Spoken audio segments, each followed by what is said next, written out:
Thank you जनाब speaker कि आपने आज कायद अवाम शहीद जुल्फ़िकार अली भुट्टो के हवाले से कि बरसी के हवाले से जो करारदाद पेश हुई है उस पर बात करने का मौका दिया।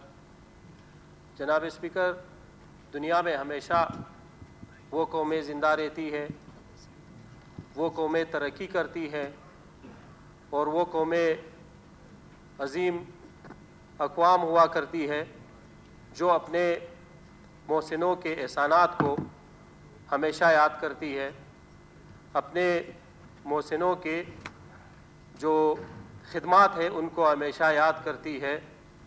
जनाब स्पीकर, कायद अवाम शहीद जुल्फ़िकार अली भुट्टो अपनी खुदादाद सलाहियतों की वजह से पूरी दुनिया में एक सियासी रहनुमा के तौर पर जाने जाते हैं। शहीद जुल्फ़िकार अली भुट्टो ने अपनी ज़िंदगी में हमेशा आइन की बहाली, जमहूरियत की बालादस्ती के लिए काम किया। आज बाबाए कौम कायद आज़म मोहम्मद अली जिन्ना के बाद पाकिस्तान में पाकिस्तान को बैनुल अक़वामी सतह पर पाकिस्तान की अहमियत को जो कायद आज़म मोहम्मद अली जिन्ना के बाद जिसने उजागर किया वो जुल्फ़िकार अली भुट्टो है। आज कायद आज़म मोहम्मद अली जिन्ना के बाद जो लीडर आवाम के दिलों में रहते हैं वो शहीद जुल्फ़िकार अली भुट्टो है। कायद आज़म मोहम्मद अली जिन्ना के बाद जिसको पाकिस्तान में और दुनिया में अवाम लीडर मानती है वो शहीद जुल्फ़िकार अली भुट्टो है। यकीनन आज रोज़ा भी है और एक और भी करारदाद पेश होनी है। इसके अगर हम एक एक पहलू पे शहीद जुल्फ़िकार अली भुट्टो की ज़िंदगी के एक एक पहलू पे भी अगर बात करें तो घंटों उस पर बात हो सकती है, लेकिन मैं यहाँ शहीद जुल्फ़िकार अली भुट्टो के जो चंद कारनामे हैं वो आपके सामने पेश करना चाहता हूँ। 1971 में जब पाकिस्तान दोलख्त हुआ, जो वेस्ट पाकिस्तान में जो पॉलिटिकल और इकनॉमिक क्राइसिस थी, उस वक्त के हुक्मरानों के पास और कोई ऑप्शन नहीं था कि वो इक़्तिदार शहीद जुल्फ़िकार अली भुट्टो को सौंपते।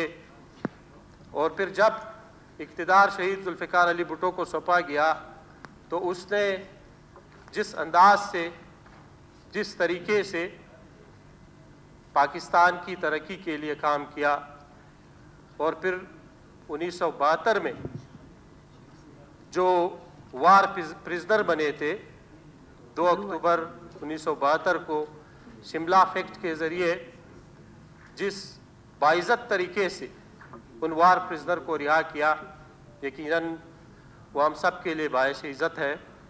और साथ ही साथ जुल्फ़िकार अली भुट्टो ने 1973 में तमाम पार्टियों को एकजा करके एक यूनानिमसली एग्रीड कॉन्स्टिट्यूशन दिया, जो अभी तक वही 1973 का कॉन्स्टिट्यूशन चल रहा है अमेंडमेंट के साथ। और साथ ही साथ शहीद जुल्फ़िकार अली भुट्टो ने इंटरनेशनल प्रेशर के बावजूद पाकिस्तान का एटमी प्रोग्राम स्टार्ट किया और आज पाकिस्तान पूरी दुनिया में ख़ुसूसन मुस्लिम उम्मा में वाहिद इस्लामी ताकत है जिसका सेहरा यकीनन शहीद जुल्फ़िकार अली भुट्टो को जाता है। और शहीद जुल्फ़िकार अली भुट्टो ने 1974 में जो इस्लामी सरबराही कॉन्फ्रेंस थी उसका इनेकाद यहाँ पाकिस्तान में करके लाहौर में, तो उससे पूरी दुनिया में ख़ुसूसन मुस्लिम उम्मा में पाकिस्तान का एक पॉजिटिव इमेज गया। पाकिस्तान इस्लामी ममालिक में उस वक्त से लेकर अभी तक जितने भी इश्यूज आते हैं पाकिस्तान उसमें लीडिंग रोल प्ले कर रहा है।